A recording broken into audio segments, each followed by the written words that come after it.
নমস্কাৰ Priyanka small world চেনেলটোলৈ আপোনালোক সকলোকে স্বাগতম জনাইছোঁ। আজি আহিছোঁ আপোনালোকৰ ওচৰলৈ বাস্তুশাস্ত্ৰৰ কেইটামান টিপছ লৈ।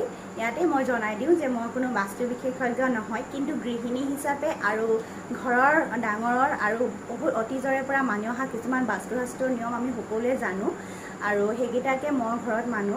আৰু আপোনালোকেও যাতে তেনেকুৱা বাস্তুশাস্ত্ৰৰ কিছুমান নিয়ম নীতি মানক আৰু ঘৰলৈ সুখ শান্তি আৰু সমৃদ্ধি আগমন কৰাওক।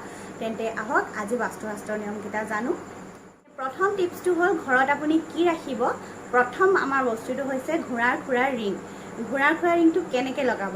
সদায় জোঙা অংশকেইটা যিকেইটা অংশ থাকে সেইকেইটা দুৱাৰৰ তলমুৱাকৈ লগাই ৰাখিব লাগে। এতিয়া আহোঁ অকণমান আপোনালোকক কৈ দিওঁ। ঘোঁৰাৰ খুৰাৰ ৰিংটো বাস্তুবিদসকলৰ মতে এটা অতি শুভ ফলযুক্ত বস্তু আৰু ভাৰততো ইয়াৰ প্ৰভাৱ একেই। ভাৰততো ইয়াক এটা সুফলযুক্ত বস্তু বুলিয়ে ভাবে। সেইকাৰণে যে দেখা যায় মানুহবিলাকে ঘোঁৰাৰ খুৰাৰ আঙুঠি বনাই পিন্ধে, সেয়াই হৈছে ইয়াৰ এটা কাৰণ। আৰু কি হয়নো তেনেকুৱা ঘোঁৰাৰ খুৰাৰ আঙুঠি পিন্ধিলে কি হয়? ঘোঁৰাৰ খুৰাৰ আঙুঠি পিন্ধিলে প্ৰবাদ আছে যে ঘোঁৰাৰ খুৰাৰ আঙুঠি পিন্ধিলে আপোনাৰ যদি ৰাহু দোষ থাকে তেন্তে সেয়া নোহোৱা হয়। সেইকাৰণে এইটো বস্তু পিন্ধি ৰাখিব লাগে আৰু ফেংচুইবিদসকলৰ মতে এইটো এটা বিশেষ ভাল বস্তু। এইটো পিন্ধি চাব পাৰে আপোনালোকে। আৰু লগতে ঘৰ যদি বনাইছে বা আপোনাৰ ঘৰ যদি আছে তেন্তে আপুনি ঘোঁৰাৰ খুৰাৰ ৰিং এটা লৈ জোঙা অংশকেইটা তলমুৱাকৈ মেইন দুৱাৰৰ আগতে লগাই দিব।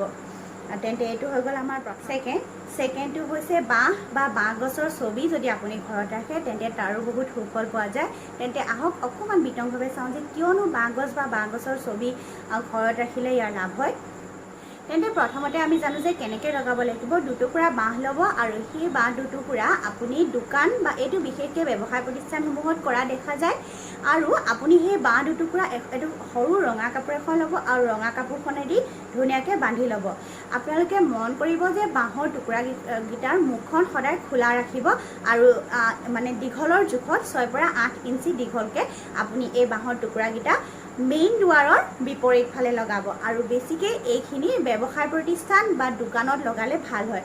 আৰু সকলোৱে দেখিছে নহয় দোকানবিলাকত যে বাঁহৰ লাঠিডাল থাকে, আচলতে এইটো এটা বাস্তুশাস্ত্ৰৰ মতে এটা লাভৰ প্ৰতীক। সেইকাৰণে আচলতে তেনেকৈ ৰাখে। আৰু লগতে মই কৈ দিওঁ যে বাঁহ গছ হৈছে এবিধ অত্যন্ত দীৰ্ঘায়ু উদ্ভিদ, আমি সকলোৱে জানো। আৰু ইয়াৰ চাইণ্টিফিক ৰিজনটো মই কৈ দিছোঁ। আৰু বাঁহ গছে কি কৰে, বহুত ধুমুহা বতাহ আদি পাৰ কৰি নিজকে স্থিৰ কৰি ৰাখে। আৰু সেইকাৰণে আৰু বাঁহ গছটো হৈছে লাভৰ প্ৰতীক। সেইকাৰণে বাঁহ গছৰ ফটো আপুনি পাৰিলে ঘৰত ৰাখিব। আৰু কেনেকৈ ৰাখিব লাগিব সেইটোতো মই ক'লোৱেই। তেন্তে আহক এতিয়া 3 নম্বৰ পইণ্টটো চাওঁ। 3 নম্বৰ পইণ্টটো তেনেই সাধাৰণ আৰু সকলো মানুহে মানি থকা এটা পইণ্ট হয়, তথাপিও উল্লেখ কৰি দিওঁ যিহেতু এইটো এটা উল্লেখযোগ্য পইণ্ট। 3 নম্বৰ পইণ্টটো হৈছে যে ঘৰৰ উত্তৰ পশ্চিম যিটো দিশ আছে সেই দিশত আপুনি যিজন গুৰুক যিজন ভগৱান বা গুৰু হওক বা আপুনি যাৰ আৰাধনা কৰে তেওঁৰ এখন ডাঙৰ ফটো লগাই ৰাখিব লাগে। আৰু এনেও আমি যাক আমি আদৰ্শ হিচাপে লওঁ তেওঁৰ যদি এখন ফটো আমি দেৱালত আঁৰি ৰাখোঁ তেন্তে আমাৰ মনটোও ভাল লাগে আৰু তেওঁৰ আদৰ্শবোৰ মানি চলিবলৈ আমাৰ মনো যায়। গতিকে তেনেকুৱা এখন ফটো হয় সকলোৰে ঘৰত থাকে নিশ্চিতভাৱে। যদি যাৰ আদৰ্শ আপুনি ল'ব বিচাৰে তেওঁৰ এখন ফটো উত্তৰ পশ্চিম দিশত লগাই চাবচোন, তেতিয়াও আপোনাৰ বহুত লাভ হয় আৰু মনটোও ভালে থাকিব। 4 নম্বৰ পইণ্টলৈ যোৱাৰ আগতে জনাই দিওঁ যে ঘৰৰ সকলো মানুহে এজনে যদি আনজনৰ প্ৰতি কেয়াৰ ভাৱ থাকে, যদি এজনে আনজনক ভাল পায়, সকলোৰে মাজত মিলা প্ৰীতি থাকে, ঘৰখন সুখময় হয়। তো তাৰ কাৰণে আপুনি কি কৰিব লাগিব? চীনামাটি থাকে, চীনামাটি সকলোৱে জানে। চীনামাটিত আপুনি হালধীয়া ৰঙৰ প্লাষ্টিকৰ ফুল ভৰাই ৰাখিব পাৰে। আৰু ইয়াৰ চাইণ্টিফিকেও এটা ৰিজন আছে। আচলতে ফুলি থকা ফুল কাৰ ভাল নালাগে? সকলো মানুহৰ ফুলি থকা ফুল ভাল লাগে। তো আপুনি ধৰক বাহিৰৰ পৰা আহিছে, ৰ'দত আহিছে, বৰষুণত তিতি আহিছে, আপোনাৰ এটা বাহিৰৰ পৰিৱেশটোৰ পৰা আপোনাৰ ভাল লগা নাই, কিন্তু ধুনীয়া এখন পৰিপাটি ঘৰত আপুনি সোমাই আহিয়ে যদি দেখে ধুনীয়াকৈ হালধীয়া ফুল এখিনি ফুলি আছে এটা টাবটো চীনামাটি হ'ব লাগিব, তেন্তে আপোনাৰ নিশ্চয় মনটো ভাল লাগি যাব। তো সেইকাৰণে আচলতে কোৱা হয় যে ঘৰত চীনামাটিৰ পাত্ৰত হালধীয়া ৰঙৰ ফুল দিব লাগে, তেতিয়া মনটো পাত্ৰটোতো লৈ ল'লোঁ। এতিয়া কোন দিশে ৰাখিম? দিশটো হৈছে দক্ষিণ পশ্চিম দিশ। ফেংচুই শাস্ত্ৰৰ মতে দিশৰো বহুত গুৰুত্ব থাকে আমাৰ দৈনন্দিন জীৱনত। তো আপুনি দক্ষিণ পশ্চিম দিশত ফুলদানিটো ৰাখিব। আৰু যিটো চীনামাটিৰ পাত্ৰ সেইটো ক্ৰীম ৰঙৰ হ'লে বেছি ভাল। তেন্তে এইটো হৈ গ'ল আমাৰ 4 নম্বৰ টিপটো। ইয়াত মই আপোনালোকক জনাই দিছোঁ যে আপোনালোকে যদি বিশ্বাস কৰে তেন্তে ৰাখি চাব, আপোনালোকে নিশ্চয় পজিটিভ ভাইব এটা পাব আৰু মনটো আপোনালোকৰ ভাল লাগিব। কাৰণ ফেংচুই মনাসকলে নিশ্চয় জানে যে ফেংচুইৰ শক্তি কিমান।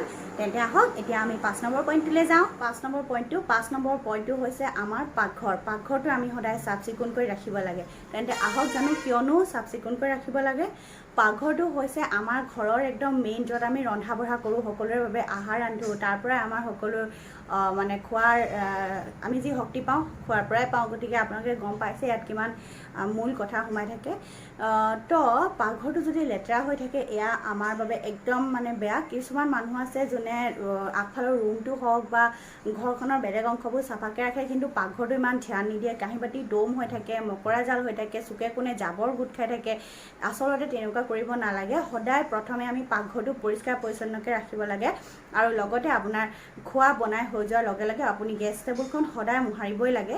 সেইটো এটা বহুত মানে আগৰ দিনৰ পৰা চলি অহা এটা নিয়ম হয়, আৰু ইয়াৰ চাইণ্টিফিকো এটা ৰিজন আছে যে আমি যদি পাকঘৰটো চাফাকৈ নাৰাখোঁ তেতিয়াহ'লে তাত বীজাণু নানা উৎপন্ন হ'ব, আৰু লগতে সৰু সৰু কিছুমান পোকো উৎপন্ন হয়। আপোনালোকে নিশ্চয় গম পায়, আৰু টেঙা জাতীয় বস্তুত সেই পোকটো বেছিকৈ পৰে। তো সেনেকুৱা বস্তুবোৰ নহ'বৰ কাৰণে আপুনি পাকঘৰটো সদায় চাফাকৈ ৰাখিব। আৰু বাস্তুশাস্ত্ৰৰ মতেও ইয়াত এটা যদি আপুনি পাকঘৰটো চাফাকৈ ৰাখে তেন্তে আপোনাৰ ঘৰত ধন সুখ শান্তিৰ লগতে সকলোৰে মিলা প্ৰীতিও থাকিব। গতিকে এয়াই আজি মই আপোনালোকৰ মাজত লৈ আহিলোঁ 5টা এনেকুৱা বস্তু ৰাখিব লাগে, যিটো ৰাখিলে আপোনালোকৰ ঘৰত বাস্তুশাস্ত্ৰৰ মতে বহুত মানে সুখ হ'ব, ভাল হ'ব আপোনালোকৰ লগত। যদি কিছুমানে বাস্তুশাস্ত্ৰ বিশ্বাস নকৰে তেন্তে তেওঁলোকে চাইণ্টিফিক ৰিজনৰ জৰিয়তে এইকেইটা ৰাখি চাব। যিহেতু মই গোটেইকেইটাৰে সৰু সৰুকৈ অকণমান থুলমূলকৈ বিজ্ঞানসন্মতভাৱে কিয়নো কৰিব লাগে সেইটো কৈ দিলোঁ। গতিকে আপোনালোকে ৰাখি চাব, আৰু ৰাখিলে আপোনালোকে নিশ্চয় উপকৃত হ'ব, আৰু আপোনালোকে প্ৰমাণ পাবই, দেখি গম পাবই যে আপোনালোকৰ কিবা এটা নহয় কিবা এটা জীৱনত যে পৰিৱৰ্তন ঘটিছে। তেন্তে আজিলৈ ইয়াতে সামৰিছোঁ। আপোনালোকলৈ আকৌ এনেকুৱা ভিডিঅ'বোৰ লৈ আহিম, আৰু যদি আপোনালোকৰ মোৰ এই ভিডিঅ'টো অকণমানো ভাল লাগিলে, ইনফৰমেশ্যন কিবা এটা পালে, তেন্তে আপোনালোকে মোক এটা লাইক কৰি দিব, আৰু লগতে চেনেলটো ছাবস্ক্ৰাইব কৰি দিব, যাতে মই দিয়া ভিডিঅ'বোৰ আপোনালোকে আগলৈও পাই থাকে।